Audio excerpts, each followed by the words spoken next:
A warm welcome to everyone joining us for the 5th Medical Online Hub, MOH. My name is Fritz Boser. I'm the Director for Sigvaris Group in Australia and New Zealand. First of all, let me thank all our national and international speakers, moderators, and panel members for your voluntary contribution to make this webinar possible. A special thank goes to our live patient, Marie Kribes. Marie, many thanks for being available to talk about your condition and share with us your experiences firsthand. The 5th MOH is dedicated to lymphedema, and with its topic, managing lymphedema during challenging times, I would say brand hot during COVID-19. The MOH webinar is an initiative of Sigvaris Group worldwide. It is a platform to facilitate and support the committed medical community with high-class presentations and discussions, with the main goal to increase compliance and positive results for our patients. The moderator through the webinar will be Frank Aviles Jr.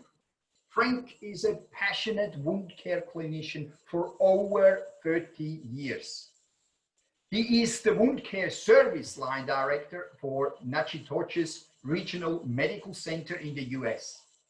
Natchitoches is in the US state of Louisiana, about halfway on the Interstate Highway 49 from New Orleans to Dallas in Texas. He is responsible in an administrative and clinical role, providing directions for wound care services throughout the continuum of care. Frank is a faculty advisor, wound care and MLD CDT instructor for the Academy of Lymphatic Studies. He is board certified as a wound specialist, CWS, certified as lymphedema therapist, CLT, advanced wound care certified, AWCC, and LANA certified. That's the Lymphology Association for North America. Frank is also a board member in various wound care organizations. The American Physical Therapy Association Wound Management Practice Chair. He has a column in the medical magazine Today's Wound Clinic called Let's Be Frank.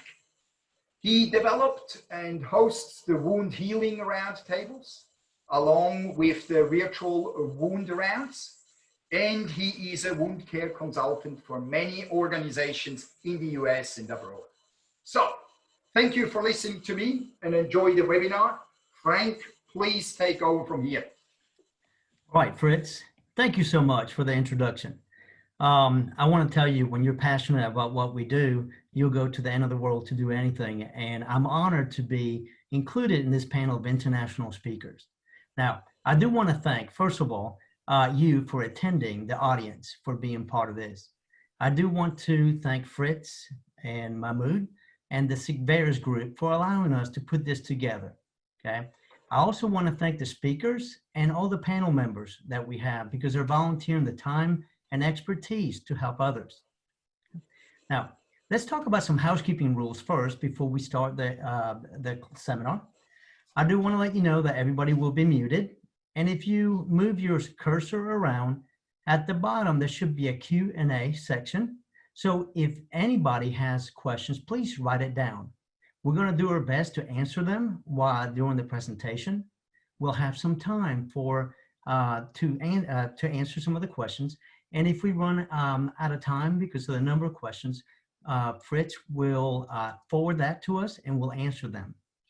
Now, also, this section is being recorded. So if you have to step away, or if you have a clinician or a fellow patient that wants to listen to this, Fritz will let us know where you can find this so you can view on demand. Okay? If you're trying to get education, CPEs, you'll have to remain for the entire presentation, answer the poll questions, and Fritz will tell you again at the end of the presentation how to access those. And lastly, we'll be polling questions, so please feel free to help and answer that so we can have some panel discussions. Now, we have a lot of information to cover. We have 2 hours, so we're going to begin. But know that some of our panel members and speakers will stay after for a little bit after in case there's other conversations that we need to have.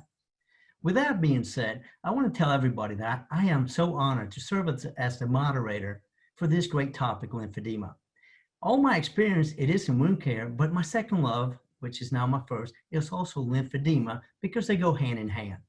Now, you will hear a lot of information from great experts, so stay on. Now, the title, as Fritz said, was Managing Lymphedema in Challenging Times. Now, we can sit and talk about COVID and how it affected everybody, but let me step it down a notch, okay? When it comes to lymphedema, we really got to concentrate on the basics because that's our most challenge, as you're going to hear from our patients. Now, my lifelong mission is to help educate others, not just knowing what to do, but also knowing what right is. Lymphedema, we know, affects millions of people all over the world, but a common theme that you're going to hear from across the globe is that this is a disease that is progressive, and if it's not managed, if it's not recognized or treated properly, it will go to the progression. So we want to try to stop it and manage it. So you're in for a special treat today as you're going to hear our speakers talk about everything from recognizing and also treatment. And frankly speaking, I'm going to tell you that nowadays we're recognizing that lymphedema is involved a lot more than we used to. We're going to talk about the Starling principle, the revised, okay? Conditions such as chronic venous insufficiency, infection, lipedema, they lead to the same conditions as patients with lymphedema. We see that in the clinics every day. Now, the second thing I'm going to tell you before we introduce our patient is that once you manage patients with lymphedema, you have to know that compression is for life. If we miss that step, and I'm going to add that it has to be appropriate compression for life. Now, Marie Cribbs is her patient, and I'm excited to hear what Marie has to say because this is the same patient that will come into your clinic after trying to get help and leaving disappointed from many healthcare providers because they don't understand what we're dealing with. So Marie, you're what I consider the keynote speaker. You're the most important person out of this presentation. So I would like for you to share with us your experience. And thank you for being part of this. Thank you, Frank. So Marie Cribbis is my name. I'm 46 years old and I'm live in Northeast Victoria in Wodonga. And unfortunately, in 2009, I was diagnosed with breast cancer and had a lumpectomy and a sentinel node biopsy where they took 3 nodes. All those nodes were found to be cancerous. So what followed was another operation, a complete axillary clearance. I was told at the time by a breast care nurse that there is a possibility of developing lymphedema. It was mentioned, but that was about it. I went along fine for 4 years.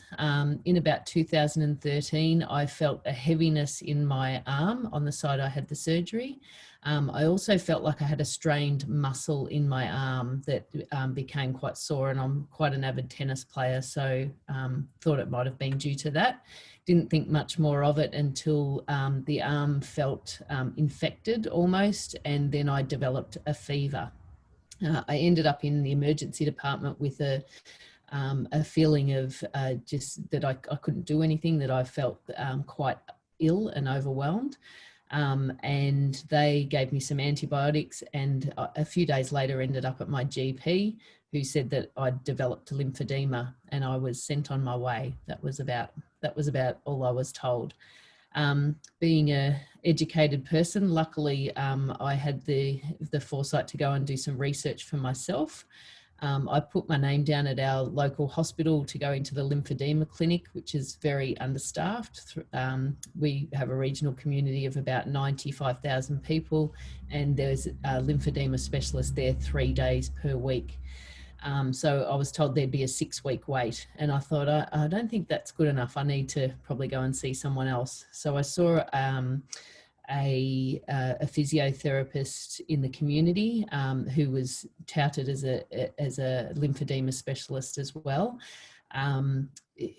So I saw her, and again, luckily I'm in a position where I can afford that and I can pay for that.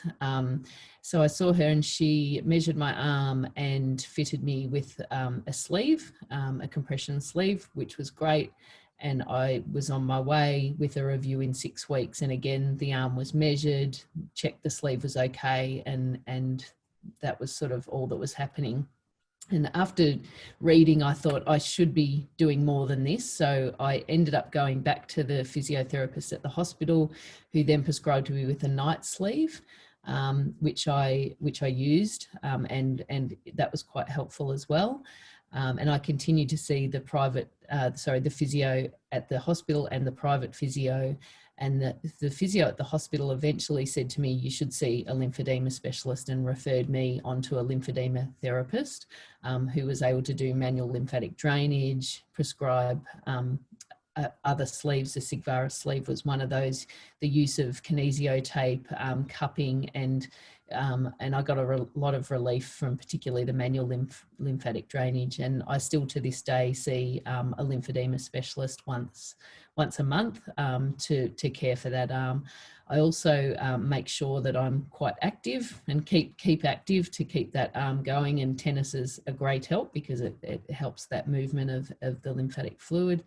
I have developed some swelling in my chest wall, and yeah, unfortunately I've now got a port in my other arm and a bit of lymphatic issues with the other arm as well. But yeah, so a few issues still going on, but long-term treatment is here to stay. Marie, what I would like for you to do is, if you can hang on and be part of the panel a little later, now that you're giving your story, we want to start with the presentation a little bit, but what you describe is what we see on a daily basis. So now, Marie, I want to put a poll out there. I want the audience, because we do have some patients that are joining this presentation. And let's go ahead and read this poll, which states that as a patient, how did you know you have lymphedema? You know, choices are you had a surgery, a trauma, and then swelling started after that, which made you question. Maybe your therapist, and by that we're saying therapist, doctor, healthcare provider. Okay, self-awareness. It may be that you start asking questions, or we call this over here, you Google it. Okay, a family history. Maybe you had a sibling, a family member, a grandparent that had lymphedema, and you were already aware. Or was it a support group, an awareness campaign that you ran into? So if you can, take about 30 seconds and give us your answer.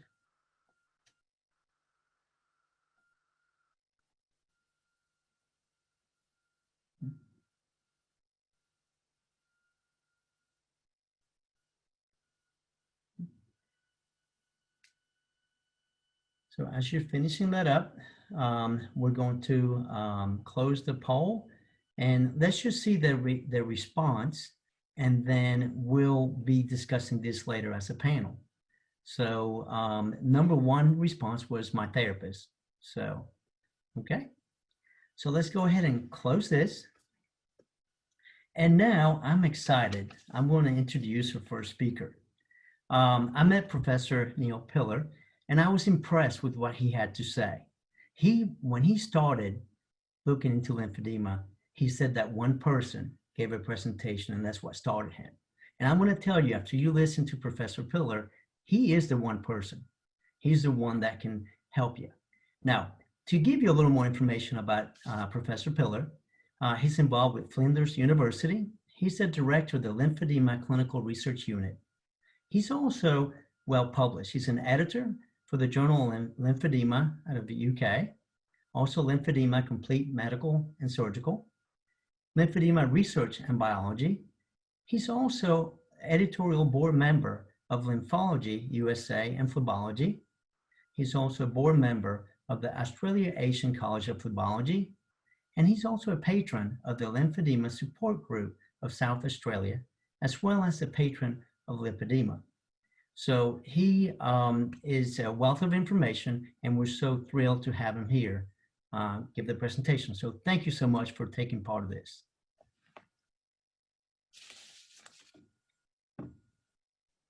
Thank you very much, Frank. It's lovely to be here, and thank you so much, Marie, for being the patient who's informed us. And I hope that you and the other patients and the other therapists from this talk are going to gain some information about the fact that little things can make a big difference when it comes to lymphedema.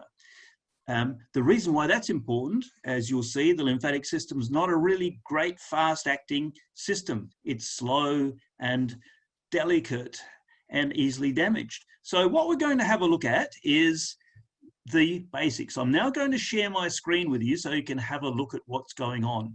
And I'm going to be talking a fair bit along the way, so I hope all's well with what I'm talking about. I tend to talk a bit fast when I get excited, so my apologies. And I'm going to do the best I can to keep it slow. Now, can everyone see my screen? Frank, can you check that? Yes, sir. We can see your screen. If we can put it on this on the PowerPoint presentation slide, it'd be, yes, there you go. We're now there. Okay, so my talk begins. So it's about lymphedema and lipoedema. We call it lipedema here, or lipedema if you wish, 101. It's everything you need to know to make a difference. And sometimes the small things are what make a difference. And what you see here in this picture is the blood tissue, what you see here in this picture is the blood tissue lymph system.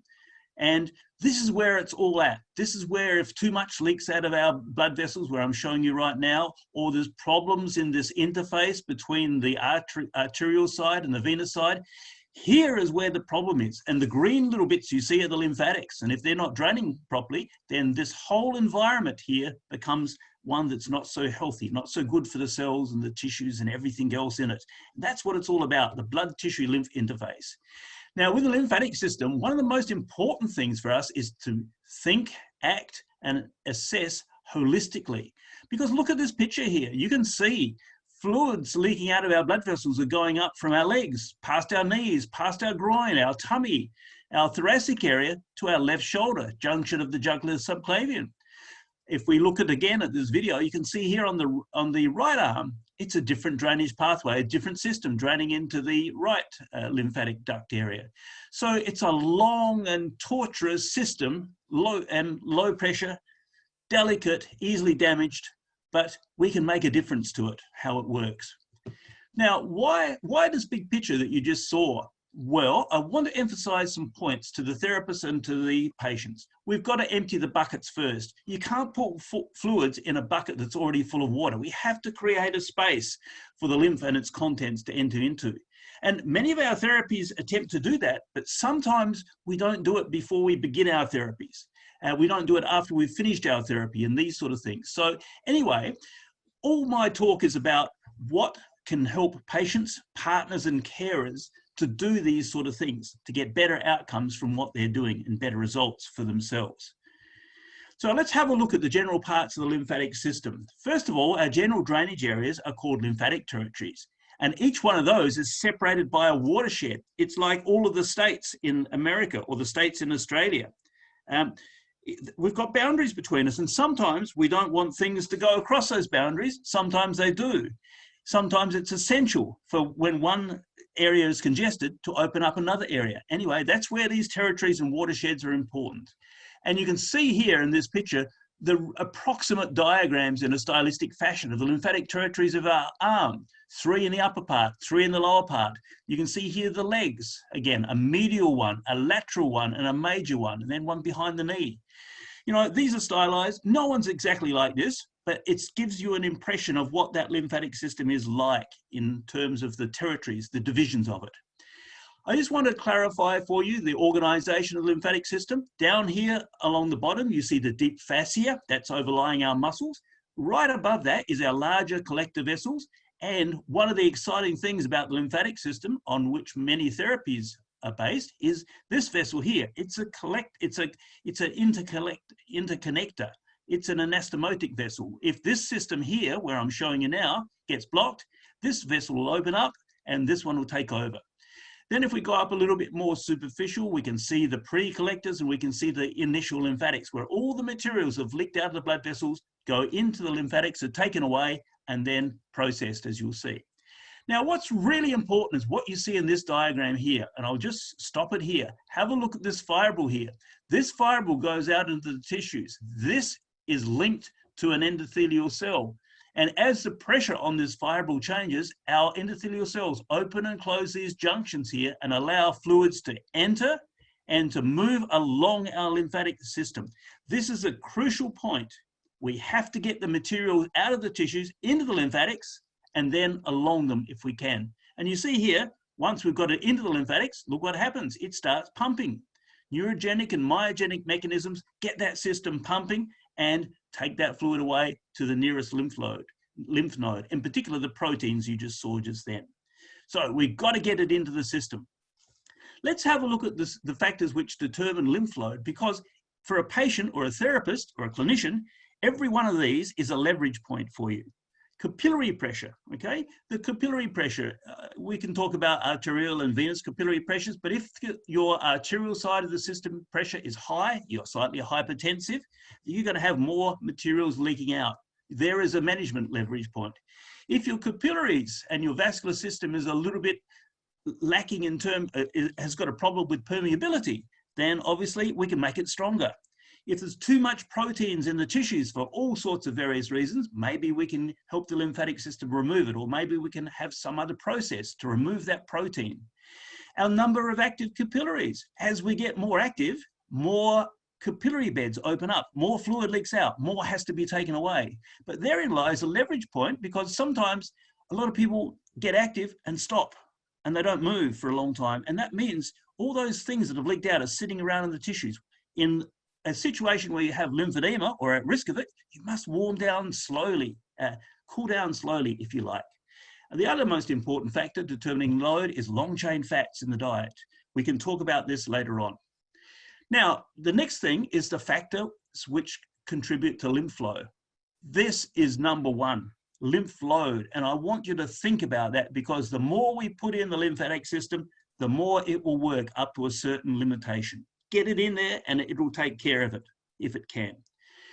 What actually helps this moving of the lymph is activity in our surrounding skeletal muscle below the deep fascia and our lymphatics within the deep subfascial area.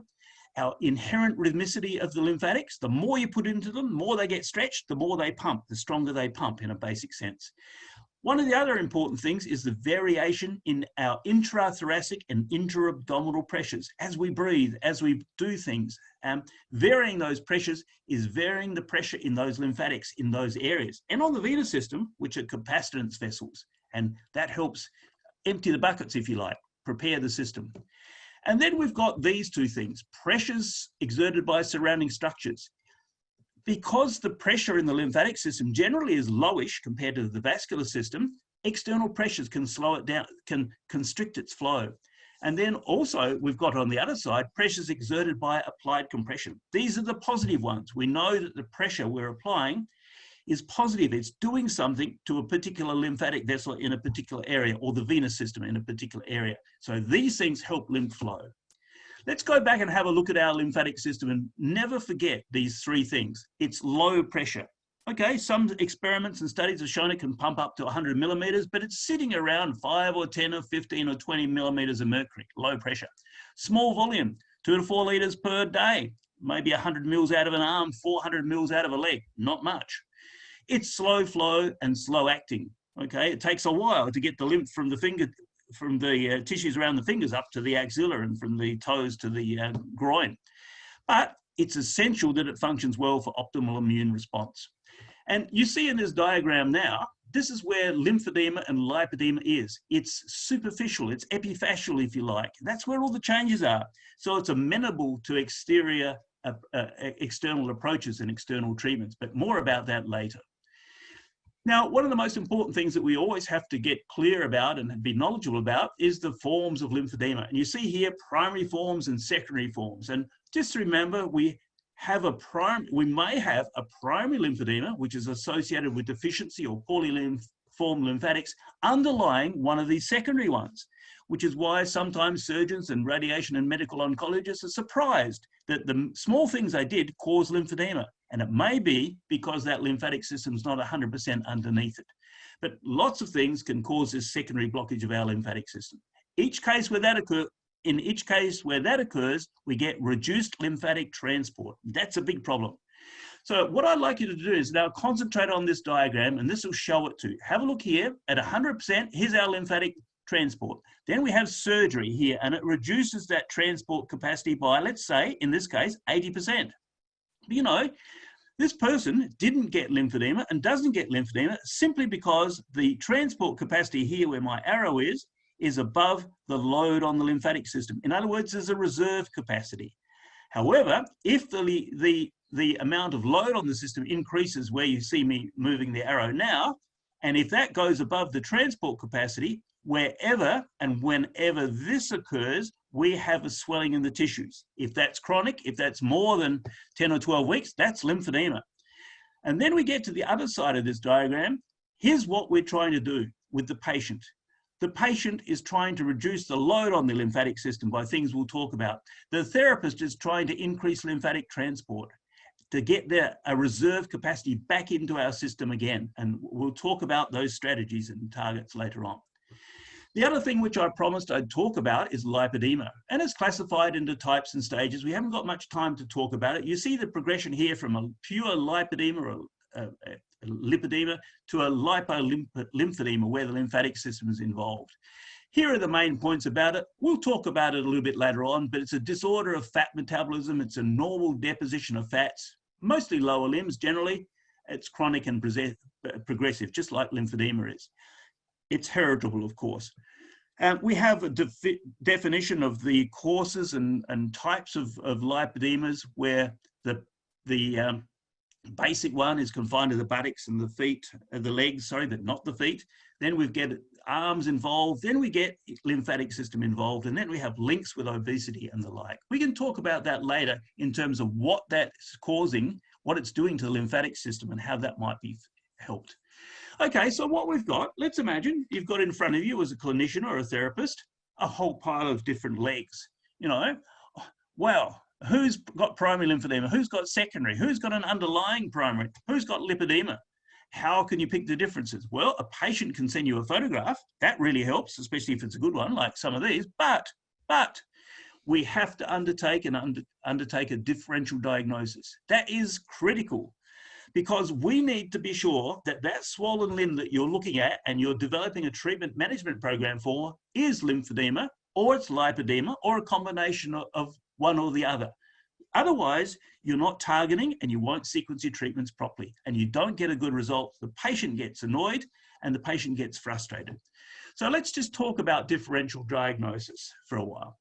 Accurate information really is going to make a big difference, and that can be about family history, medical history, surgical history, and importantly, the current medications.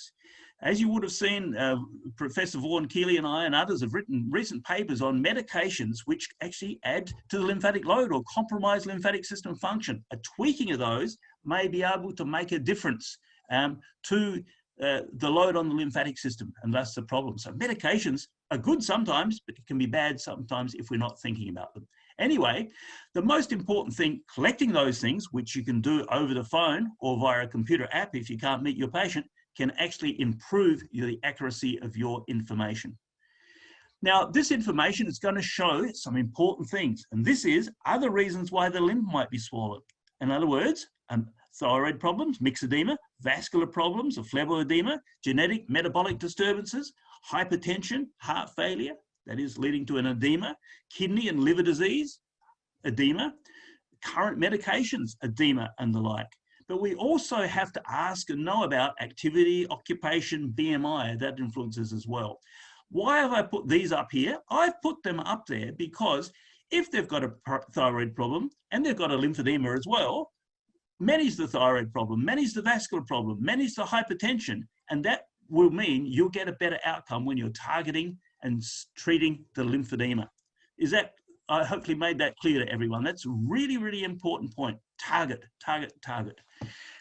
And with differential diagnosis, those are the 2 points. Those are the points I want you to remember. Other things might be underlying your lymphedema. There may be a primary component to the lymphedema as well. remember that, look for it, ask about it. Now, one of the other issues I think is important, and I know many of our phlebology colleagues are interested in that, is the proximity relationships. Look here, you see the small saphenous vein, and look closely on either side of it, you see these orange stained lymphatic collectors. They're within the adventitia, in some cases also periadventitial. This is a big issue, a big problem, because there's a carryover of diseases and disorders from the vascular system to the lymphatic system because of this proximity relationship. And we have some examples up on the screen at the moment. Just have a look at those. Phlebitis, fragility, thrombi, stripping, ligation, sclerotherapy, harvesting. Then have a look on the right-hand side, what the issues and problems are for the lymphatic system. Lymphangitis, excess leakage of large molecules, blockage, destruction of the adventitial vessels, accidental ligation of them, accidental sclerosis of them. So we have to think carefully as a group of clinicians and as patients about, if you've had vascular work, could that have caused some problems to our lymphatic system, when in fact the reason why you're probably having that work was to help the lymphatics take some of the load away, but maybe it just didn't work that way. Think about it, ask about it, and know about it. Now, one of the other things that's important is assessing risk. And you see here one of our patients from Adelaide who participated with us she's the leader of the lymphedema support group of South Australia, an absolutely fantastic person. Risk is important. What's your risk factors? Because if you know your risk, you've got a chance to make a difference. Here's an example of that risk assessment form that we use for legs. Have a look at them all. There's lots of things here. I don't want to talk about all of them in detail, but all these risk factors in some way are going to add to lymphatic load or compromise the lymphatic system or whatever. And for the therapist, knowing each of those, for the patient knowing them, means each one of those can be changed. They can be acted on as a leverage point, okay? And using that as a leverage point will reduce the load, or can reduce the load on the lymphatic system or improve its functioning. So risk assessment is a good way of doing it. I meant to say we do have similar sheets available for the arms, but we won't have much of a time to talk about that today. So what I'd like you to think about now is these risk factors, and let's just look at them from the patient perspective. Skin quality as a barrier, blood pressure, a problem when it's high for the patient, the strength of the small blood vessels, again. We can easily improve the strength of the blood vessels with flavonoids, make them stronger, make the bruising less, particularly in lipoedemas. Infections, cuts, wounds, scratches, weight, fats in the diet. Long chain fats have to be absorbed from via the mesenteric lymphatics. Puts more load on the lymphatics in the abdominal area, and therefore it makes it harder sometimes for the lymph to get out of the legs, and sometimes can result in chylous reflux into the legs if there's blockages in certain places. So looking at this, what I want to emphasize is this last line. Knowing all of these risk factors allows us, the therapist, or the patients, to modify and control them. Small things can make a big difference in terms of our lymphatic system. Now, I know this is about doing things in difficult times, and it's about when we can't always see the patients. But one of the most important things I want you to remember is that we can make, and we have available to us, a large range of objective measures, including bioimpedance, tissue dielectric constants to measure local and general fluids. We've got tonometry, indurometry to measure the fibrotic induration in the tissues. We've got pyrometry and Excel sheets to measure lymph volumes and lymph circumferences and stuff, but these are all clinic-based. We can't always use those. The patients can't always have access to them. But if we get a chance, let's do them, because they can add to the information we get. But patients, if you can't see them, you can help them, because we've got telehealth in Australia and many other countries. We're developing it, as is everyone, but we've also got these wonderful apps around. This is one example, LymphaTrack. I don't work for them or have anything to do with them other than recognize that this app is a very useful one for patients in terms of communicating with therapists and the like. But telehealth and apps can be useful. Now, the other thing that's really important is the simple things in life. What can we use in this from a simple point of view to see how things are going? Well, we and the patient can use the stemmer sign. We could talk about him in a discussion later. I have such admiration for this person, because his sign, a positive stemmer sign is just when you can't pick up the skin fold. And basically it means superficial fibrosis in that area, okay? That means the lymphatic system's not been working for quite a long time. But what the patient can do is try and pick up some skin in each of the lymphatic territories, not just on the foot, not just on the toes, but they can pick it up anywhere, wherever they want, and see if there's a difference between an affected area and a non-affected area, and get a feeling of how are they doing with their treatment that you've suggested to them, or how are they getting on with what they're doing for themselves. So the stemmer sign is useful. You can use it anywhere, wherever you like. The other one that we sometimes forget about, and sometimes it's not always used right, that is the simple pitting test, where the thumb is pressed into the lymphatic territory or any area for about 30 seconds. You've got to press it for a fair bit of time to get a true feeling of the fluids there if you don't have tissue dielectric constants or any other strategy to measure it. Because fluids can be free, it can be trapped, and it can be physically held in place. It takes a while to squeeze it out and get a true picture. But, you know, again, look here. You can do it in any lymphatic territory and see what's going on there. If there's fluids there, it means probably right now that lymphatic system is failing. It's not working as good as it should, and we can get it to work better. But we know it, so that's a good thing. You can learn and get a lot more information about assessment on the help online, but more about that later. What I like to do now is just go back to a few things and just talk about them and think about them. And my key message again is little things can make a big difference. So let's just have a look at the key treatment and management strategies. We've got compression, bandages, garments, and wraps. And I've got to say, personally, I think wraps are the way to go of the future because it allows the patient to adjust the pressures. Because that gives them more control, it gives them empowerment. And I think that's important to be able to do that. Negative pressure. We always think about compression, but we don't think about negative pressure. Negative pressure is really important in terms of helping the lymphatic system. An example of negative pressure is when we apply a kinesio tape, which you see a little bit down here, a lymph tape. There's a negative pressure under it. There is devices like Lymphatouch and those sort of things, which actually cause a negative pressure underneath. Why? How does a negative pressure work? Well, it creates a pressure gradient. And if that negative pressure is in the area where the lymphatics are, the functional lymphatics are, lymph will move into that area from another area. And it's sort of a bit the reverse from compression, where you're pushing stuff out into a lesser area down a pressure gradient. So we've got all these sort of things here which are important in terms of management. A patient can do activity, exercise and breathing. They can manage their diet with a dietitian, and they can participate in weight management. And we would all be aware that one of the most important features of lymphedema is it's correlated strongly with obesity, with increasing BMI. It's one of our key leverage points to make a difference to a patient.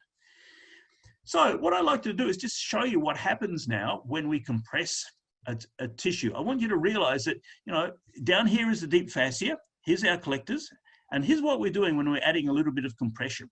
We're pressing down on that. We're pressing the fluids out of this area. Yes, we're pressing them into the lymphatic system here, but we're also pressing it outside of that area where we've got the compression. So that's really important to be aware of that. What we do with compression, we reduce the outflow from the veins and we help move the lymph move along a pressure gradient and out of that compressed area.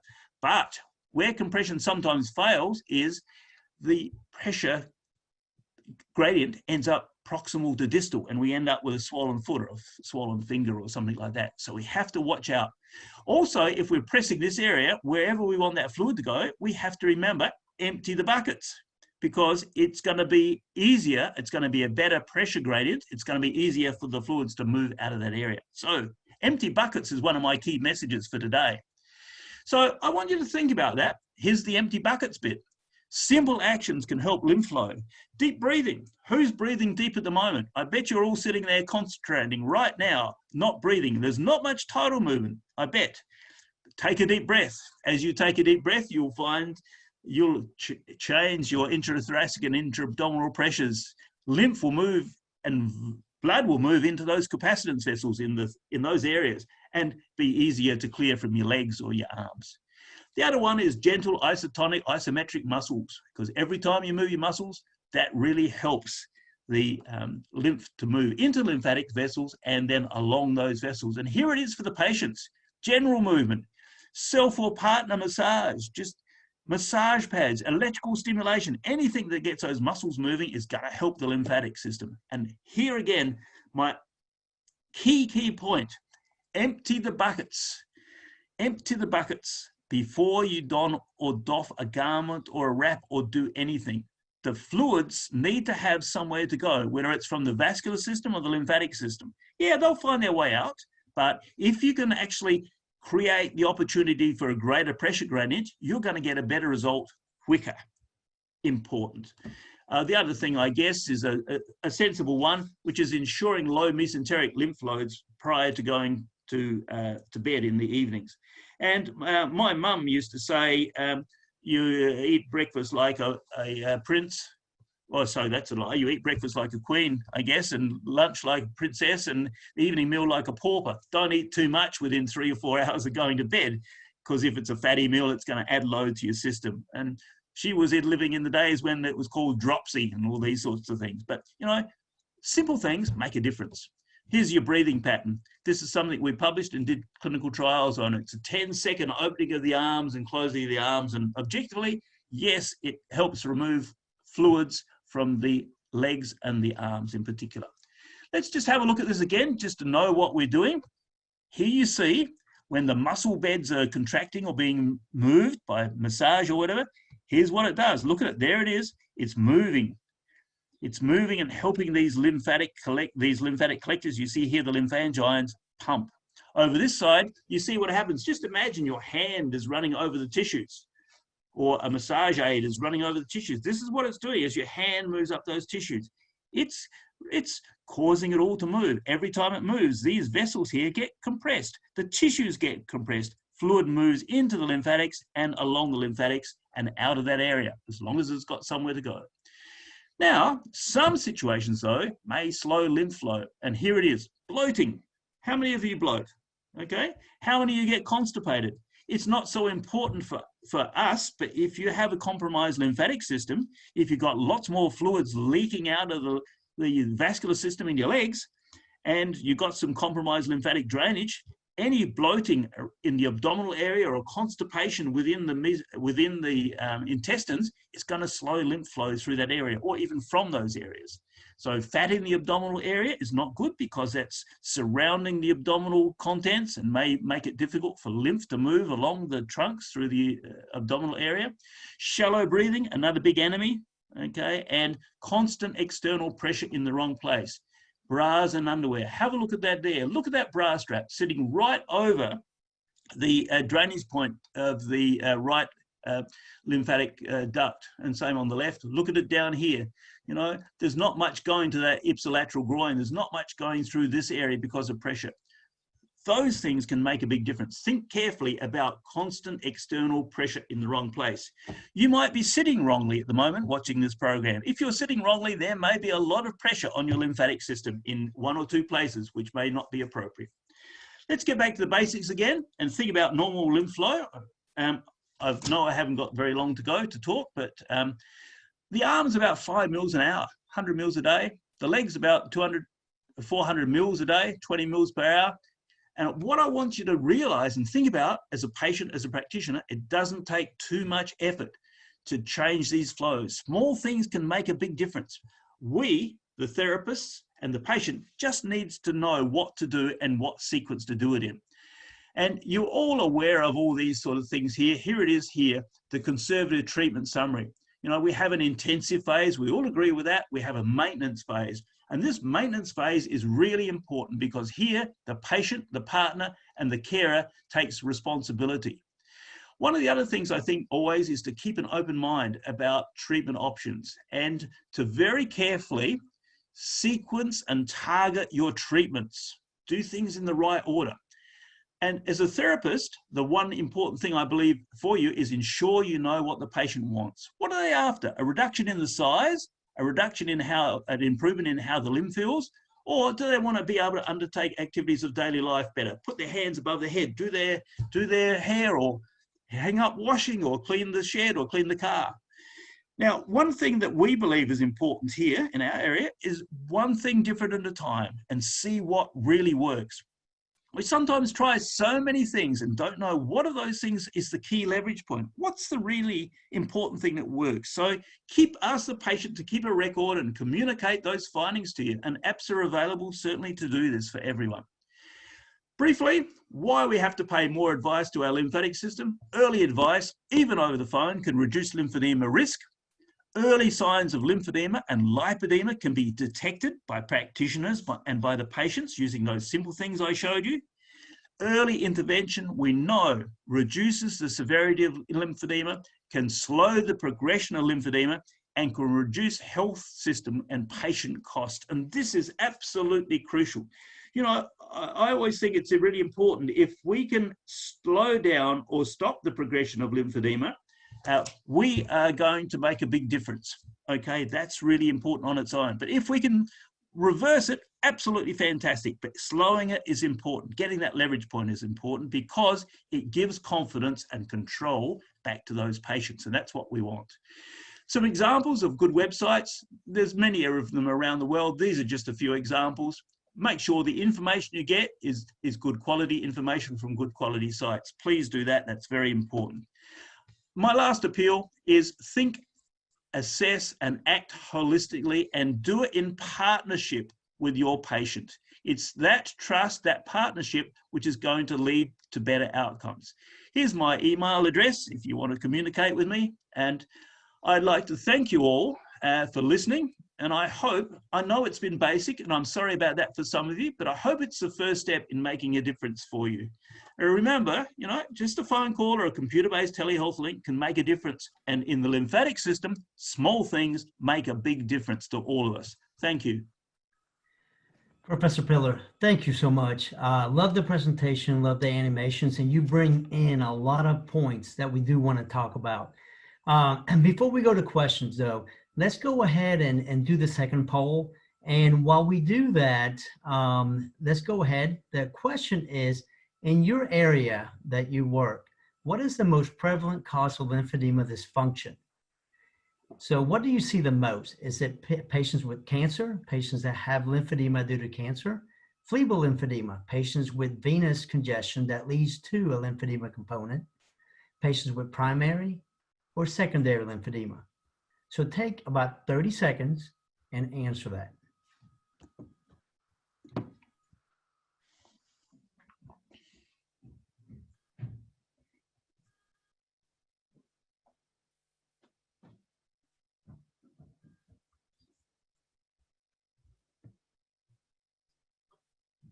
So let's conclude. So submit your answers and let's see what the poll states. Now, so Professor Pillar, so a lot of times we're seeing cancer. There's a study that just came out by Dean et al. In January 2020, and I was amazed that after all the patients they saw, febrile lymphedema actually surpassed cancer, which we'll talk about in just a little bit. So let's close this. And now I want to share with you that we do have Dr. Liu from China as a panel member. So I want to introduce her. She's a former president of the Chinese Society of Lymphology. She works at Shanghai People's Hospital. She's a professor of plastic surgery. She brings over 30 years of experience and a wealth of knowledge. In addition, we also have Jenny Collette. Jenny's a physiotherapist from New Zealand. She is so passionate about educating others and treating patients with lymphedema. So welcome both of you. And I want to ask both of you to ask Professor Pillar any burning questions that you have. So let's start with Dr. Liu. And if we can, there you go. Yes. Can you listen to me? Can you listen to me? Yes, I can. We can all hear you. If we talk about treatment of lymphedema, I think the compression therapy is most important. Whatever you use, surgical or non-surgical treatment, after the treatment, we use the compression therapy. I would ask Professor Piller about the effect of the compression garments or bandage. What's the effect of the mechanism to reduce the lymphedema, the mechanism? Not except the lymph backflow, the increased lymph flow. What else you think the compression therapy would work on our lymphedema limbs or tissues? Okay, compression is very important for many reasons, and one of the most important, I think, is that it's going to, this of course depends on the pressure and the pressure gradient, but the most important thing that's going to occur is it's going to compress the venous system. It's going to compress some parts of the smaller bits of the capillary beds and reduce the outflow from the vascular system and therefore the load in the tissues. Now, we've been doing some studies on looking at when we apply external compression to a leg or an arm, what pressure is transmitted into the tissues into a particular system, into a venous system, for instance, or into a lymphatic system, because sometimes the pressure may be compressing the lymphatic vessels, the very vessels that we want to help. But, you know, getting that balance point is very important, and we're improving our awareness of that when we think about, for instance, our arm here. This, if I put some pressure here, a pressure garment on here, the pressure that it exerts 1 or 2 or 5 millimeters in the tissue is much less than the pressure it exerts here on this part of the arm where the curvature is very, very strong. But in principle, yes, pressure is great. Why? Because it creates a pressure gradient. Even if we get the wrong pressure, it can be made not so bad by asking the patient to undertake isotonic or isometric movements, because then sometimes that pressure will be good, sometimes it'll be bad. But the other critical thing, I think, when we apply pressure anywhere, whether it's using a wrap or a garment or whatever, is that we should empty out those buckets first. We have to empty out those capacitance vessels proximally to where we're pressing the fluid from, okay? So it's got a likelihood to have a greater pressure gradient and therefore more likely to move out quickly because it's got somewhere to go to. So we're very strong on that. Proximal clearance before you put on a garment, before you put on anything, proximal clearance before you take off something, because if you've got an incompetent lymphatic system or incompetency of the valves in the veins, then that's just going to go back again to the area we just spent a lot of time pushing it from. So, you know, empty the buckets first. Pressure's great because of the pressure gradient. Even if it's wrong, we can make it better by isotonic, isometric movements. Do you think that the compression garments or bandage have the effect on the fibrotic tissues? Yes, there's some evidence for that. It's not all that strong, but every time tissue is moving against some sort of compression, that tissue is going to be subjected to a range of stressors, and that may lead to changes in the leakage in the fibrin making up the collagen in the tissues, the fibrosis in the tissue. So the answer is yes. Anything like that, any frictional situation is likely to actually help reduce some of that fibrosis. And we can talk a little bit more about that later, because I think that's a very, very good point, particularly for the chronic situations where we've got lymphedema around for 10 or 15 or 20 years. That friction can really help. Of course, once you've changed the structure a little bit of the collagen, then our own mononuclear system will come in and start breaking it up a little bit more. So it could be the first step in the process. But as many of us will be aware, we need to do a little bit more work to get that clearer in our minds. But generally, yes, it's going to be good. Yeah. Professor Piller, and thank you, Dr. Liu. And Jenny, I'm going to interrupt and ask a question and answer that somebody asked. It appears it may be a patient saying that their provider told them, when you talk about emptying the bucket, they told them not to massage, they told them to massage above my knees and groin, and saying the top of the body is not needed. So only massage. So if this is correct, if you only have leg lymphedema. Well, you saw in my diagrams that the lymphatic system's major drains go through the groin, they go through the abdominal area, they go through the thoracic area, and they all empty, without exception from the legs, into the junction of the jugular subclavian or thereabouts on the left shoulder. And you know, our lymphatic vessels and our veins and stuff in that area are capacitance vessels. Yeah, they can take a big extra, that means they can take a big extra volume with not much change in pressure.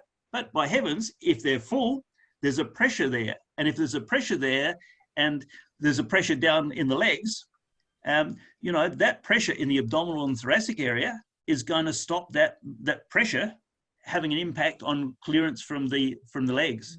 So the greater the pressure gradient, the more you've cleared out that proximal area, it's going to leave quicker and easier and be more effective. So whole body, you have to be holistic. Okay. So when we're talking about lymphovenous bypass surgery, how effective is that? That's a pretty good strategy because we've got all sorts of groupings of that sort of surgery there, and I think we have to be aware that the lymphovenous one is bypassing an incompetent, more proximal lymphatic system, bypassing it into a system which is a functional one. And we can talk about that in three categories: lympholymphatic anastomosis, lymphovenous anastomosis, and all those sort of things. But the most important thing is saying, yes, we've got a dysfunctional system, and by undertaking this surgery, we can bypass that system or reduce the load on that dysfunctional system and pass it on to another pathway, another vascular pathway or another lymphatic pathway, which is functional, and overcome that blockage. But, you know, one of the big important things is, if we've created a new pathway and we don't push fluids through it continually, it's not going to remain patent. It's going to lose its patency. If you don't use it, you lose it. And I think that's where in the literature, a lot of our accounts of doing these wonderful interventions have failed. They haven't given us the best results because we haven't actually thought enough about maintaining their patency once they're established. And Professor Liu will have some comments on that, I'm sure. Yes, I think it's important. Most important things is first, you select the patients in the early stage of the disease, yes, not in the later stage, because the lymphatics still work, not occluded. Yeah, very important point. Yeah. Second, you should check if the venous system is okay. If the venous, for example, for the primary lymphedema, usually the venous system also involved, have some problem. So in the same leg, both the lymphatic and the venous have some problem. So in this case, this kind of operation should not be done. So it's important to select the suitable cases, suitable patients. You should make yes, I guess if for example, the imaging study on each of the patients. Yes, thank you, Dr. Liu. I'm gonna, Jenny, if you can unmute yourself, I do have a question for you that's coming in. We're talking about compression. How do you treat patients that have heart disease and lymphedema when it comes to compression? I think the main thing always is to be working with their medical practitioner. So as long as the medical practitioner is keeping their heart disease under control and they're on the right medication, I think we can offer compression to these patients, but I wouldn't do it without that medical background. So they need to be well looked after by the medical people. And thank you, Neil, for your great presentation. Every time I listen to something like this, I wish that it was compulsory for all medical practitioners, be it doctors, therapists, to listen to something like this so that they can refer early on. So as Professor Liu said, we can see people from the beginning when it's early stages. But Neil, what is your advice to people about people with a background of cardiac issues? Neil, unmute yourself, Neil. I'm sorry, what's the problem? What's the question? What is the question? So if people do have issues with heart disease, And should we be offering compression? So I said we should be working in conjunction with their GP or their heart specialist, and have their medication under control. What is your opinion about that? Yes, for those patients who are aged and who have some basic problem, a disease like hypertension and heart disease, we make the patient we ask the patient to go to the clinic to make some necessary function test for the heart and for the blood. This is very important. For the patients over 65 or 70 years old, we usually do it as a routine test before the patient to be treated with the other method. Yes, thank you for that. The other question I was going to ask Neil, what does he feel about day and night garments? Should we be putting everyone into night garments as well, or is it just those who don't have good control with their daytime garments? What is your feeling about that? I'm fairly comfortable with the idea of continuing compression if it's needed. And like I said in one of my last slides, do one thing different at a time and see if it works. Yeah. Okay. No one knows the individual like that individual, but the most important thing is having a team of people looking at all things, making sure that I'm not sure that wasn't me. I don't think making sure that we're doing one thing different at a time, asking the patient, how was that? Did having those garments on all night make a difference to you in the morning? Was things better?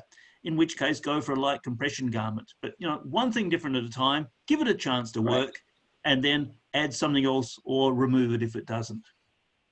Thank you. Thank you, everybody.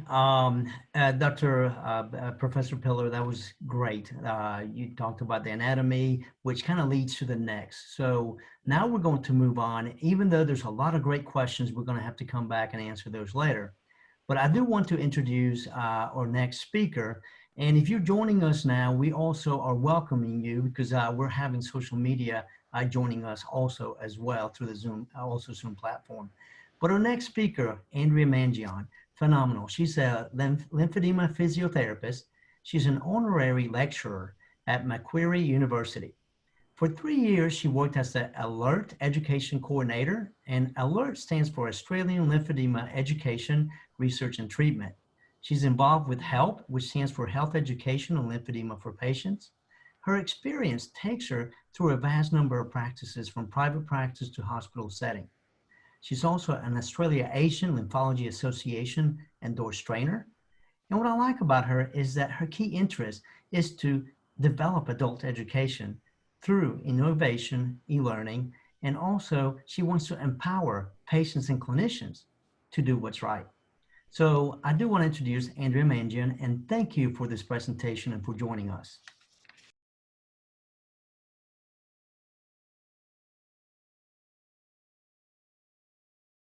Thank you so much, Frank, for that amazing introduction. Now I'll start by sharing my screen and take you through to the presentation. The topic of my presentation is the management of lymphedema in difficult times. I'd like to start this presentation by saying thank you and acknowledging the educational organisations that have helped me to become a lymphedema physiotherapist. So a big thank you to Flinders University and to acknowledge Professor Pillar. It's an absolute honour to be able to present after you, and I always learn something from your presentations, and I absolutely admire the way that you deliver all of your content for such genuine enthusiasm and love for the lymphatic system, and for your desire to be able to share that information with others. To acknowledge Macquarie University and the amazing team that they have there, to acknowledge Casley Smith and all of the trainers internationally. I'll say a big thank you to Sigvaris for organising this free educational event. To say thank you to Marie for honestly sharing your story, and to our panel of presenters that have also given up their time to be here for today. And to acknowledge Dennis, my patient, because within this presentation I'm going to be sharing a case study. So despite all the difficulty that we've had with COVID, there've been so many negativities on social media and so much general hardship for everyone, there have been some significant wins in terms of the management of lymphedema. So we've been empowering patients to self-monitor and self-manage. We've had telehealth assessments and treatments become much more widely utilized. We've had online learning become a commonplace with workshops such as, today's session being, much more widely accepted, and with online learning being embraced as a necessary modality for sharing education to a much wider audience. We've been encouraging general health and healthy eating, with everyone being aware of the importance of maintaining, our immune system to its peak capacity, considering that we all want to, prepare ourselves to be able to have our best opportunity to fight off COVID entering our system. There have been online exercise classes and online programs that have been released, with patients then looking at, more kinds of interactive self-management options at home. And there's been a generalized increase in the general public having a better awareness of the immune system. And that's important when we look at the lymphatic system, because the lymphatic system could be described as the circulatory system for your immune cells. So it's very important that fundamentally we understand the lymphatic system. So with this presentation, with it being the Medical Online Hub and the Australian version, I'm going to be talking about keeping it under wraps and present a case study presentation. So I'll introduce my patient now. Hi, my name is Dennis. I came here about 4 weeks ago with legs that were swollen to the stage where they were starting to leak fluid out of them, and we had to cover them up with small bandages, and that was getting to be a nuisance and quite embarrassing. So this is Dennis's legs on the 17th of June. And so you can see from what he said, he presented at a time when his legs were incredibly swollen, and he presented wearing bandages that were leaking with fluid. So I knew that compression was safe for him because he'd been referred from a vascular specialist and also in conjunction with a podiatry clinic that had been looking after his ongoing wounds. So you can see here that he was presenting at a stage where his legs were so swollen that minor trauma from just brushing his leg against one of his walking aids was then causing indentations and wounds, then leading to further skin breakdown. So this is another view of his legs, and you can see here that he's coming and attending in bandages. It was a 2-layer system that they were using.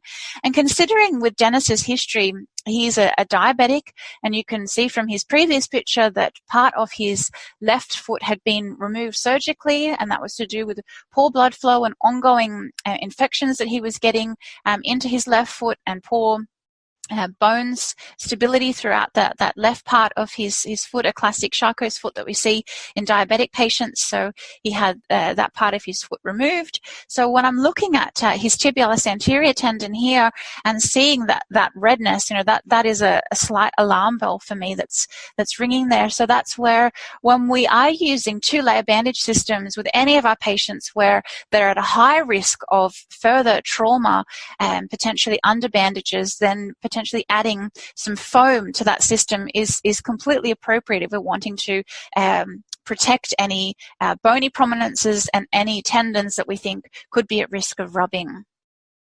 But you can see that Dennis has a significant amount of edema that's occurring right above the area that's being compressed. So he has classic signs of venous insufficiency, where we have that darkened skin, so the classic hemosiderin staining that occurs in that venous contraction in the gaiter region of his leg. And above the area of compression is where we're seeing all of the signs of swelling. So this is a classic presentation that we sort of have this area that acts as an elastic band, because we're getting this significant fibrosis occurring in that area. And then above that, commonly at the knee area or in the dorsum of the foot, that's where we see significant swelling in these patients. Now, that is a sign of lymphatic system compromise. So this is Dennis on the 29th of July, so only a few weeks later. And at this point, he'd only had 2 treatments. So with COVID, our clinics were restricted in terms of practice. And so patients definitely needed a way of being able to self-manage much more effectively. And all we did when he came in for those 2 treatments was some simple proximal drainage and skin care. So at this point, he'd been 3 weeks in wraps. He was doing his own cream at home and what he referred to as tummy rubs, because I showed him how to do his proximal drainage. Now you can see in terms of the darkening of his skin, and also in terms of wound healing. We've already healed that anterior wound on the front part of his right leg, and the discoloration is markedly improved compared to only a few weeks ago. So the question that came up earlier in regards to, can compression improve fibrosis? And that's where with our patients with venous insufficiency, where we see those significant changes in the limbs, where we have this chronic pattern of fibrotic tissue induration that causes that gaiter region to contract down and to get really quite hard and firm, then if we're able to, with our massage techniques, but as well as using compression modalities, we can get some improvements in that fibrotic tissue there. This is also to show his lateral thigh definition. So we've got some nice vastus lateralis definition. And this is to show you that, quite quickly we've been able to achieve proximal drainage. And this is with Professor Pillar's talk, where he talks about emptying the buckets. With any of our clients that are presenting with lower limb swelling, even if it's seemingly a standard venous presentation, we should be taking off their pants and having a look proximally, seeing what's happening in their abdomen, seeing what's happening in their thighs. It's the same as when our breast cancer patients present and, the arm gets all the attention. Well, we should be, asking them to remove their top and assessing the breast and the trunk wall to have a look for signs of swelling there. So this is now Dennis sharing his story in regards to how he feels a few weeks later. One of the major changes to my life caused by these wraps is that I'm in charge now of part of my treatment. I have a sense of freedom. I don't have to wait for a visiting nurse to come in and change the bandages on my legs. I do it myself. I change it and take them off at night. I put them on in the morning, and I'm in charge. That, to me, was one of the major things which improved my outlook on life. When I saw Dennis, he lacked confidence. He was coming in with legs that were, leaking through the bandages. And then a few weeks later, we were able to get him self-managing effectively in his wraps to a point where his quality of life was significantly impacted. To highlight some key learning messages and some takeaways, the lymphatics are important in venous presentations of chronic edema is the first message. So there's two messages that I'd like to remember. Now, when we look at the most common causes of lymphedema worldwide, it's documented that phlebolymphedema, where we have a mixed etiology, so we've got chronic venous insufficiency as well as lymphatic insufficiency, and the two problems go hand in hand. So with Dennis, that's why it was so important that we emptied the buckets, because we want to make sure that the lymphatic system has the best possible way of being able to clear itself. So why is it not commonly known that phlebolymphedema is such a common problem? Well, it comes down to the fact that when we have a look at the circulation of fluids within our body, everyone knows about the cardiovascular system. Our arterial and our venous system still gets all the glory. Whereas, this is our little lymphatic system, the unsung hero of the human body. But it is so important that we're talking more about the lymphatic system. And why is it that in 2020 we're suddenly learning more about the lymphatic system? Well, this is where I say that, throw a little bit of a joke in here to keep everyone smiling. But I say that lymphedema therapists, we're a special breed of therapists. We tend to be quite soft and humble and sweet. And now we've gone to the next level of being unusual in that we're hanging around in dark rooms with the lights off, making legs glow, being excited about seeing swelling. And just to say that, the advent of indocyanine and green lymphography, where we can see what's happening with the lymphatics, is absolutely wonderful, because it is making everyone be able to talk about the lymphatics, because what we can see, we can understand. So why was it that our understanding of the lymphatic system was so poor? And that's where, the revised styling principle, we started to talk about it more so from 2010 onwards. But, I love this paper here because it starts off with the first paragraph being that it is not often a textbook paradigm that has withstood the test of time for 100 years is finally put to the test. And that's where, you'll still see some resources on Google that patients are told to Google themselves, and that's where we continue to have outdated information that's being repeated. And the problem with that is that patients are not being told up-to-date information, and us as a health community are still sometimes not highlighting the importance of the lymphatics. So for someone like Dennis, if we're talking about, his lymphatic system, is it the 10% rubbish chute system that it's commonly described at? Or if we're talking about his limbs, are we talking about 100% of that fluid volume being moved into the lymphatic system? So Starling's principle was revised, and it grossly underestimated the role of the lymphatic system in normal fluid transportation. So we know that in terms of Dennis's legs and moving that fluid out, that we need to make sure that the lymphatic system is adequately able to remove that fluid load competently. So why is it taking this long for this information to be common knowledge? Well, how long does it take to translate scientific discoveries into common knowledge? And this has been researched, and the answer is about 17 years. So this is where, we started to talk about this in 2010 sort of onwards. So we're doing quite well as a lymphedema community to raise awareness about the importance of the lymphatics, but that's where talks like this are so wonderful, where we can continue to raise awareness and to share the latest in evidence-based information. So when a client walks through with quite significant problems with edema, how do we know that the lymphatics need to be stimulated? How do we know that fluid is the problem? Well, the easiest test to do is a pitting test, and that's where we can push onto the limb, and then we can see whether there are obvious signs of fluid. And if we're leaving a deep hole, there's a crater there, well, that shows you that there's going to be a lot of fluid that can be moved quite quickly, and that we definitely need to stimulate the lymphatic system. So this is Dennis after the first treatment session. We're still in his medial thigh compartment. There's marked pitting edema there. So what would I anticipate in terms of results? Well, this is the message that I got from Dennis. So just a short update after the wonderful session on Tuesday. The floodgates truly opened as advertised, and already over a kilo of weight loss. Now, I warned Dennis that he might be running to the bathroom expecting that he was going to have a significant movement of fluid, and that was with stimulating his lymphatic system centrally with some abdominal drainage, and that was where he was doing tummy rubs on his own on a daily basis. The second key message that I'd like you to remember is that compression prescription is medical prescription of a therapeutic aid. And that's where, to explain it with a traffic light system, we have some patients where compression may be unsafe.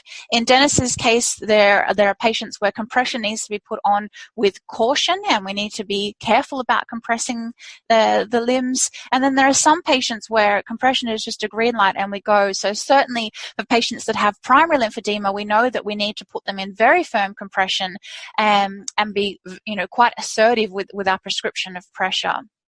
So this is to show you with Dennis's legs, and he had actually gone to have compression garments that were prescribed previously when his vascular surgeon said that he needed compression, which was wonderful, but unfortunately he was prescribed compression that wasn't necessarily appropriate for him, and he was put into circular knit garments which cut in, and this is actually a circular scar that he has right around the left leg, and on the anterior of his right foot he has a scar over the dorsum of the right foot where those garments cut in and then took months to heal.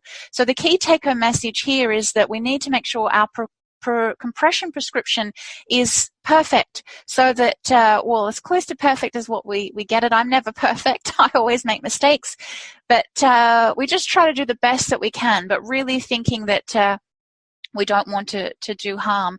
And in his case, the wraps are an ideal situation because we can confidently prescribe compression without being worried that we're going to do any harm. And to show you this, I'll just finish with Dennis doing a demo for other patients that are watching of how easily he dons the wraps himself. The wrap, slide the foot into it, pull it up. This black silk attachment across the top is of great help because, believe me, it puts everything in the right place and keeps it there for you. You pull it up till it's about 2-3 fingers away from your kneecap, and then you start putting the straps on loosely. You don't get the compression on initially. You just put them in place. Takes almost no time at all. Last thing you do, pull down the stocking over the top, give you a little bit more of a cushion so that, again, you don't have anything digging into your legs. And you're done. So So the good thing about the stockinette there is that we do want to make sure that behind the back of his knee or where the wrap finishes, that we're not getting any rubbing on the skin. And we're not concerned about his foot because we've chosen to not actually compress his foot, because we just want to make sure that on his foot that we're not over compressing. And Dennis would wear the wraps during the day and then definitely take them off at night. So thank you very, very much for watching this presentation, and I look forward to answering any of your questions. Well, Andrea, thank you so much. I do apologize for having the IT problems, but the information is vital. What you went over is much needed. Now, before we open up panel questions, I do want to go ahead and poll question number 3. If we can put that up there on the slide. And the question is, what is your treatment of choice for patients with lymphedema? Choice number 1, compression devices and skincare. Answer number 2, manual lymphatic drainage or massage, depending on what part of the country. 3, exercise. Or 4, all of the above. So let's take about 30 seconds and answer that.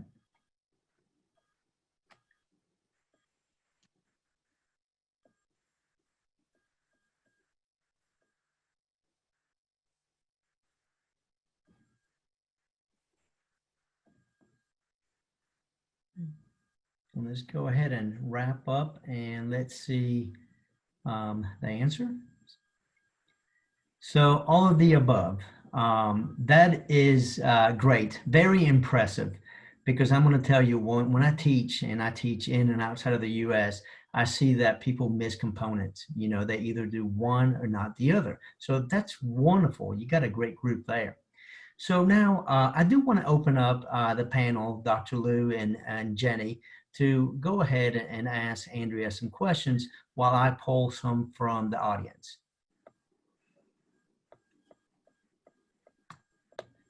So this time we'll start with Jenny.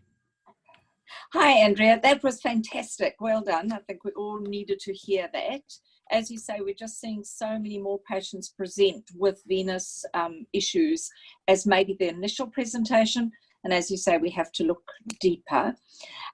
We're so concerned always about too much pressure or the right amount of pressure. With wraps, how do you explain to patients how to assess the correct amount of pressure they're putting on with the wraps? That's a great question, and that's where with the wraps that Dennis was prescribed, and I'll hold this up for the to the screen, and with the Sigvaris wraps, they're called the little tabs that they have, and that's where patients can use the tabs themselves, and you can, if patients can't see what they're doing, you can actually cut the tabs so that they can, at least if you place the tabs on there at the prescribed pressure level, patients can at least feel where they should pull the wrap over to. So basically they just apply it loosely on, and then they're pulling to the prescribed level of compression. And that's how you can achieve some level of accuracy. That's fantastic. The other thing I quite often have an issue with older patients is that they're not interested in wearing compression. They say their legs have looked after them this long and they don't want to wear compression.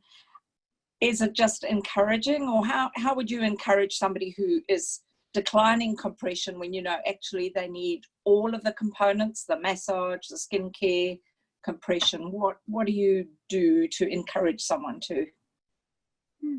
That's a really good question, and that's why I'm still passionate about treating patients, is that every single patient that walks through the door, they're their own little goodie bag in terms of us going through and discovering and figuring them out. And I believe that all patients want to be compliant. They want to get better, but it's finding out for them what is their obstacle.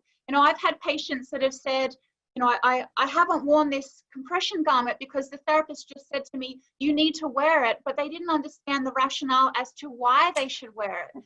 We had that question earlier as to why should you wear compression at night? Is compression always warranted at night? And I would say, well, I play the devil's advocate and say, well, compression definitely needs to be prescribed for the individual based on when we think that they need to wear it. So with Dennis, he was definitely not wearing it at night because he's a diabetic.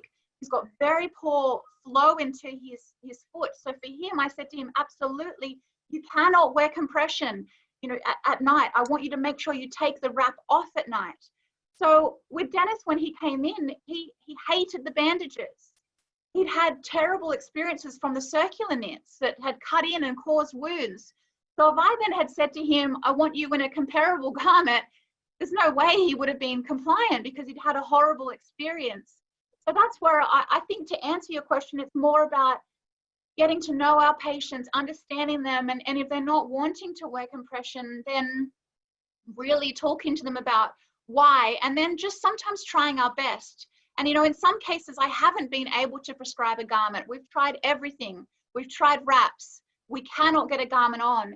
Then another alternative is pneumatic compression, because at least they might be able to pull something on, do their self-proximal drainage, and then still have some intermittent compression on. They can't walk around with a pump on, but they could have their pump treatment sort of at least morning and night as a way of improving their self-management.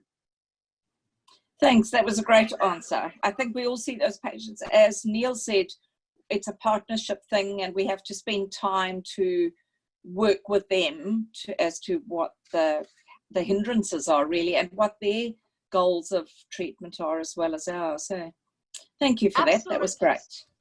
No worries, absolutely. And it's about, you know, you see that picture that Professor Pillar finished his presentation with, you know, hugging Monique.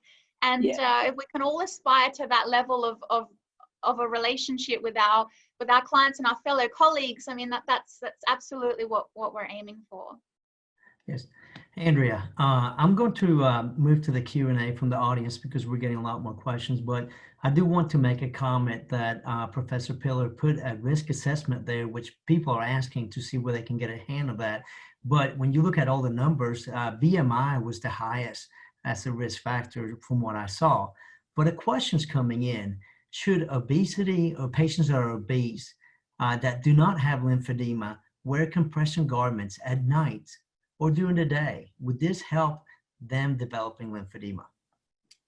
That's a very good question. And so with Dennis's particular case study, he has classic signs of venous insufficiency. But why did his lymphedema first start? Well, he was quite overweight. So he'd actually had a procedure to improve his weight, to stop him overeating. And because of that, he lost a lot of weight. And so his case originally would have been a mixed picture of obesity-related lymphedema, then causing venous hypertension, and then a venous insufficiency, the secondary lymphatic compromise. So we definitely need to be talking about the impact of BMI on patients. And we do know from the literature that if you are morbidly obese, it's very likely you will have some swelling into your legs. So as to whether some patients need to wear them during night as well, I would definitely say we need to have you get in contact with your lymphedema therapist, your vascular specialist, be in touch with them, because some patients are morbidly obese, might have comorbid diagnoses of diabetes, where we need to be concerned about arterial compromise and their ability to report pain and discomfort at night.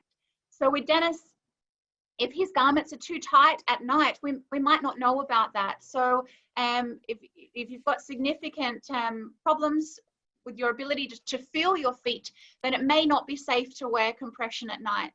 For our obese patients, some of them aren't sleeping in a normal bed. You know, it's very common. You know, I've got many patients that especially when they're just trying to manage getting around the home. So at night they actually sleep in a chair. They don't sleep in a bed, and they sleep sometimes with their legs dangling down. So a simple solution could be to use the large comfy recliner chairs and just try to tilt them backwards a little bit. So at least at nighttime, they're getting some elevation of their legs. Definitely by day, they're much more likely to need their compression, because what we're seeing is mechanical compromise of their system, and we have gravity that is sending fluid down into their legs. And we have this abdominal apron that's physically compressing over the inguinal area. So that's where with weight loss, if we can remove the weight of that abdominal apron impacting their iliac and inguinal nodes, and then that venous hypertension that results from the general weight, we're then going to decrease general filtration, which Professor Pillar spoke about in terms of the impact of fluid leaking out into the system, which then loads the lymphatics more. That's wonderful. I do have a question for Marie. Marie, you mentioned when you were giving us your story that you were fitted with a garment, but then you mentioned that later on you actually saw a lymphedema therapist and you were fitted then also. Can you tell us the difference and what was the outcome with each of the two different scenarios? Okay, so initially I was fitted by a physiotherapist and there was measurements taken. Initially the sleeve that I had caused more swelling in my hand. It was too tight around the wrist, so the measurements obviously weren't taken properly. The lymphedema therapist measured and continued to, well, she actually applied, I'm not sure exactly what you call it, but a compression on that was stayed on for about a week or two to try and get the arm down initially, and then took measurements after that to get me into a sleeve, which was much better fitting and didn't cause swelling in other areas. So. You know, and that's a common incidence that we find over here, that people are not treated, or actually the way I call it over here in the States is that we're not referring patients when they need to be referred. So, so yes. The other question that somebody had is, did you receive radiation during your treatments? Yes, I did receive about 6 weeks of radiation, chemotherapy after the surgery, and then radiation following that for about 6 weeks. Okay. And then you did say that you had trunk or thorax involvement. What is the treatment for that now?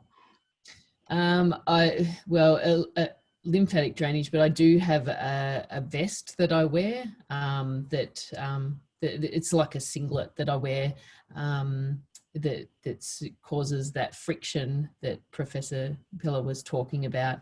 But no, I don't have a wrap or anything like that for the trunk. Okay. Andrea, a question came in. It talked about with patients, and there, I'm assuming we're talking lower extremity lymphedema. Do we have to do an arterial and a venous duplex before we start compressing these patients? The simple answer I would give to that, considering what we're speaking to a very wide audience with hundreds of people listening, is that if in doubt, please do. If you are ever in doubt, please make sure you refer.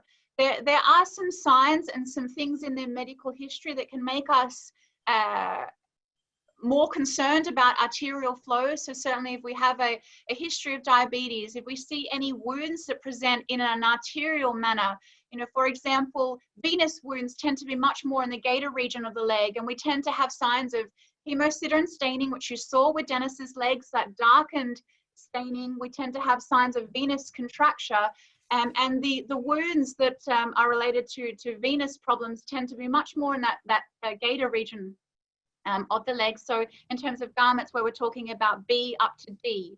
But when it comes to arterial wounds, you know, we're seeing cute little ice cream scoop shaped wounds, you know, wounds onto the foot, you know, the localized foot area, symptoms where when they have the foot down and dangling down and they have more pain in their foot, you know, they're all signs that we need to be concerned that there's some form of arterial compromise going on. But for general therapists, we always say, you know, make sure you've been trained properly, and after you keep training, continue to keep learning. I'm always learning. And when you're out there in clinical practice, even if you've been, you know, I've been doing lymphedema, this is all I focused on for all of my career. And if I'm in doubt, I always ask for help. So with Dennis, absolutely, I would have wanted to have had medical clearance from his vascular specialist to say that compression was safe. And that was the referral that we had. We actually had a prescription pad that was filled out that said we just want him in wraps. And it was from there that I said, well, yes, we need to put you in wraps, but we also need to address your proximal drainage and empty the buckets, as Professor Piller has been talking about.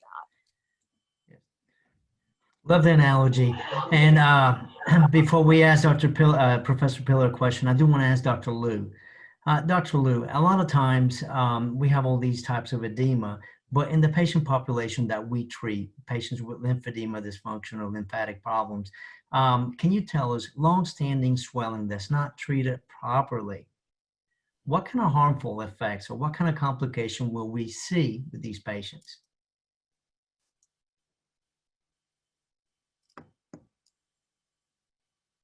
Oh, let's just go ahead and unmute.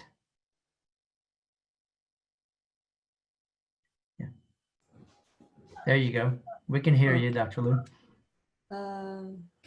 I think in our clinic, patients came most at the very late stage of the disease. So usually they have a huge volume of the leg or arm. It's very popular in our clinic. But since we started both the surgical and the non-surgical treatment in our clinic, we think no problem for us to face those patients at very late stage of the disease. The more advanced disease, the more the best of the results. This is our experience.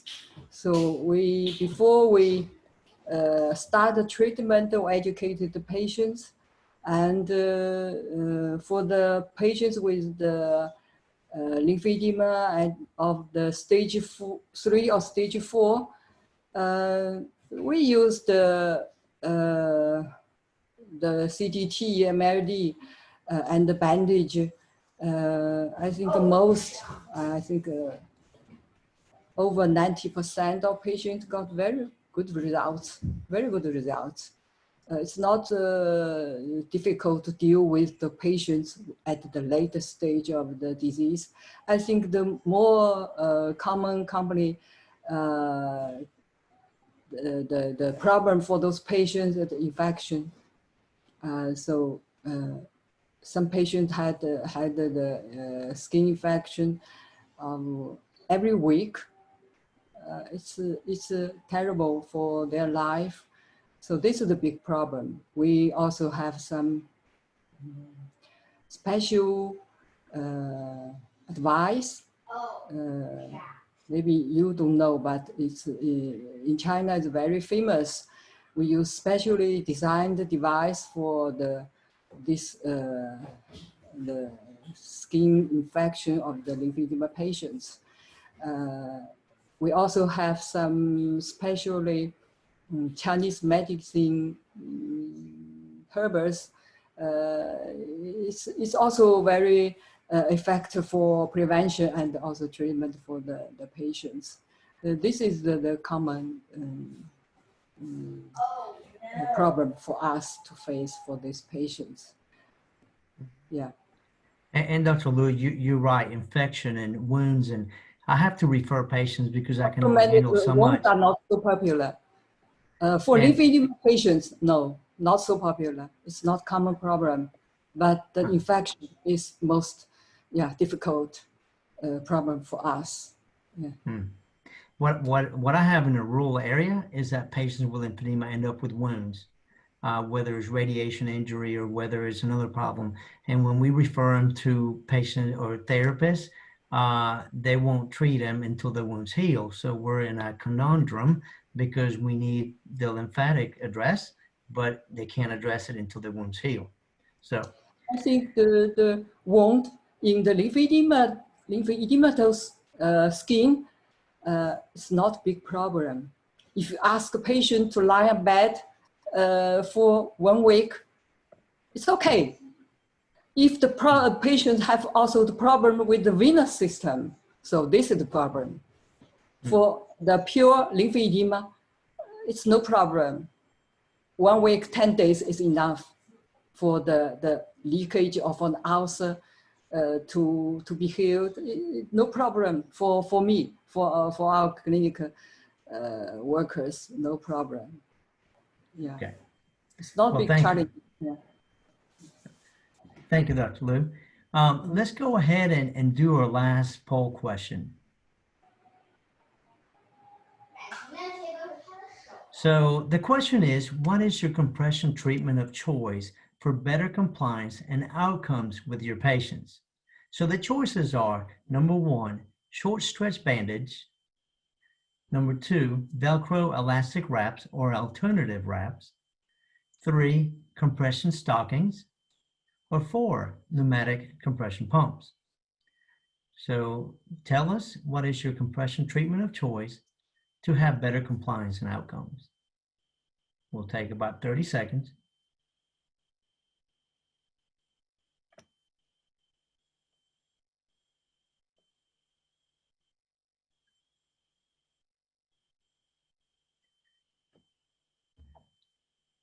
Let's go ahead and close the poll and see the response. So compression stockings. So that's for better compliance and outcomes. Wonderful, that's great. Now, we're going to go ahead and let me reiterate that you will get information on how to access these this webinar to be on demand. The questions, you will have the questions answered. And also, if there's anything else from this webinar, please let us know. I'm going to, before I turn over the webinar to Fritz, I do want to say thank you for allowing me to moderate this. Marie, thank you for sharing your story. And I do want to ask Andrea and Professor Pillar to just give us a last statement, something for the audience before we close the webinar. Let's start with Andrea. My take-home message was just to share some positivity. So it has been a very difficult time where there's been a lot of negativity on social media. And I guess the take-home message for this was that we have an amazing body, an amazing lymphatic system that is circulating all of our immune cells. That's what keeps us well. And in regards to managing lymphedema in difficult times, if we can empower our patients with our strategies to feel in control with their self-management, if we can educate them well, and I think that we can get some wins. And certainly with Venous, he had a big win during COVID in regards to empowering himself with very minimal hands-on treatment.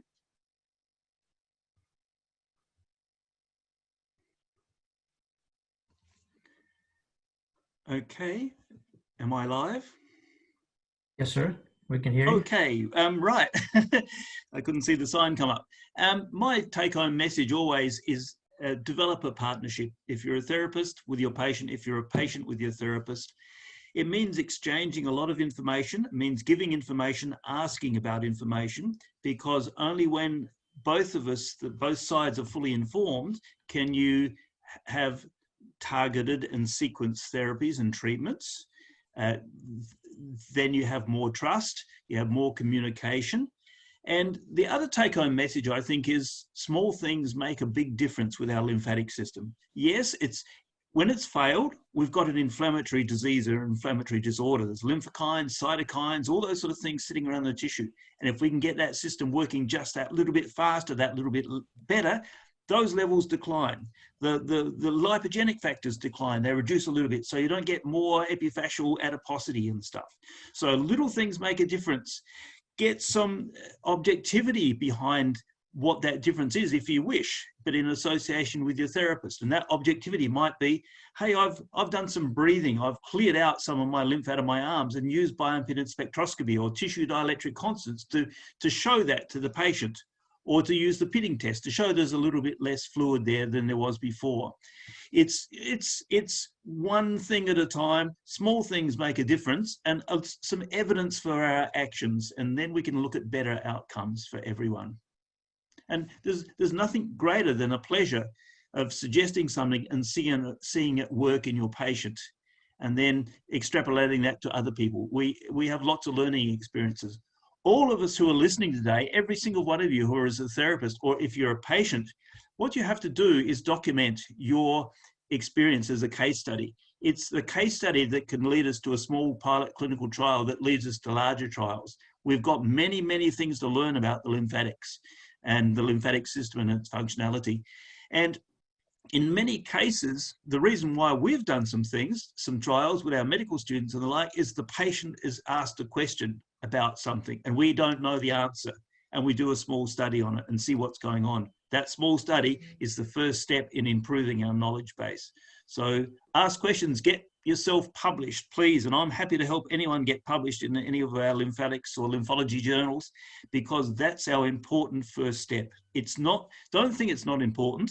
Every new bit of knowledge is important. It leads us onwards. Yes. Professor Pillar, thank you so much. And I do want to say again, thank you for letting me have the opportunity to moderate this session. Sigvaris, thank you for everything you did. Dr. Liu, Jenny, thank you for joining us. And Marie, thank you once again. Okay. Fritz? Thank you very much. It's 2 hours. It's gone in a flash, and it was fantastic.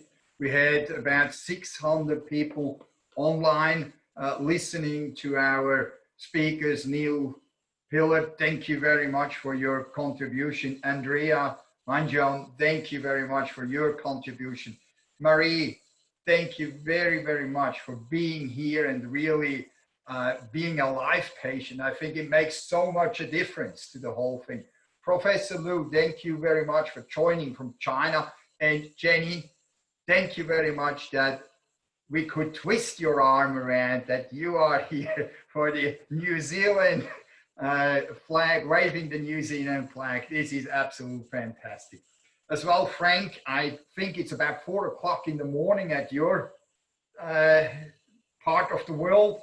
Thank you very much for being our moderator. With the CPE accreditation, it's only possible for the people who were actually online here because we measured the participation of the online questions, and you will actually receive automatically an email with your certificate that you actually can take then, and it gets accredited, right? Then I have to say we have over 60, I think 64, 67 questions. We couldn't answer all of them, but we promise you that you will be actually getting these answers via email by Andrea, by Neil Pillar, by Professor Liu and Jenny Collett, and as well Marie. If there is a question for Marie, that we will actually send them out, and we ask you please answer these questions. That would, so that we really, it goes up and goes up with the questions here. And we are at the end of our webinar. Thank you very much. And I'm really proud from Sigvaris Group to be the host for this webinar. Thank you very much, and goodbye to everyone. Thank you. Bye-bye, everyone. Thanks for listening.